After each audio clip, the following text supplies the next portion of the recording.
welcome back to my channel.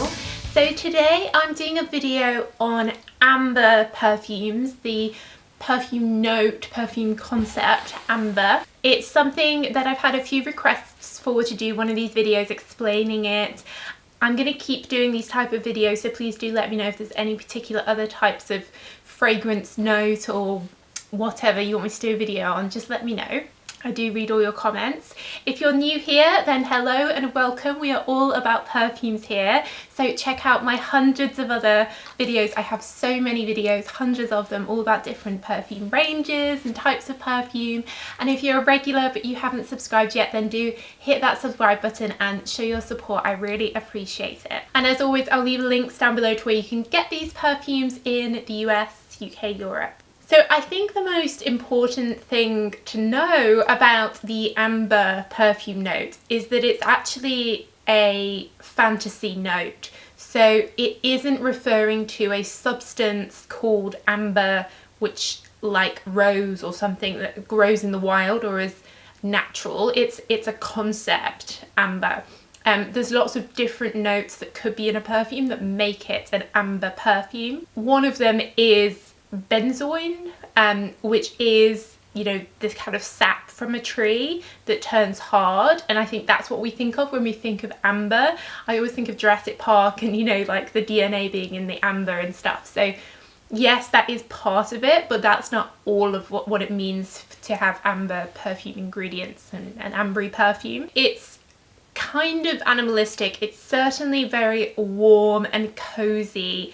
An amber perfume is very much the kind of thing I associate with autumn, winter, being inside, cozy by the fireplace type smell. It can also be kind of sweet. Vanilla is a common ingredient in amber perfumes, but of course it's not sweet like a candy shop. It's kind of like a warm, treacly vanilla that creates that comforting feeling. Patchouli is often found in amber perfumes, but not always. And often amber can be mixed with things like incense or spicy notes, but there are some perfumes which are basically just ambery. I believe that the term amber comes from the Arabic amber, I think there's a French word as well, ambre, which are all about ambergris, which is actually an ingredient from a sperm whale, and it was used a lot sort of 50 years ago and before that in old-fashioned perfumes. I don't think it's something now that is used, but what they do create now is ambroxan, which is a synthetic sort of imitation of ambergris. So you might hear people say things like, oh, the Chanel perfumes have been reformulated, Chanel No. 5 or whatever. You know, a lot of the old perfumes, of course, they've been reformulated because a lot of their ingredients are not like allowed or sort of acceptable, or it came from animals, whereas now I think it's pretty much all synthetic things in perfumes, which of course makes them vegan friendly. There's also a plant, I think it's labdanum, which creates a scent that's very ambery. You get like this plant-based resin, and that can be used in perfumes to create that warm ambery feel. But I think that the benzoin resin is probably the most like intense ingredient you could have to make a perfume ambery, and that is of course actual tree resin. So it's kind of a mixture of a woody, warm, vanilla-y vibe is what makes an amber perfume. It's quite sophisticated, it's very cozy and warming.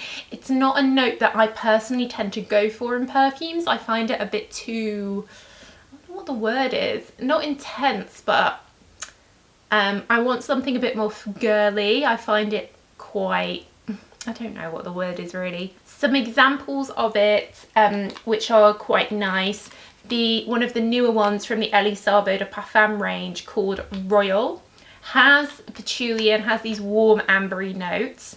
So it's quite different to Elie Sabo de Parfum, one of my favourites, which is all about the orange blossom, jasmine. The Royal one is more ambery, and I think that name Royal is totally appropriate. Like ambery does make me think of that very royal, deep, you know, mysterious smell almost. For an affordable one, Christina Aguilera has one called Glam X, which is her most ambery one. I just did a video on the Christina range, so hence that's what made me think of that. I think that Mugler's Alien could be categorized as an ambery perfume, even though the main note is jasmine.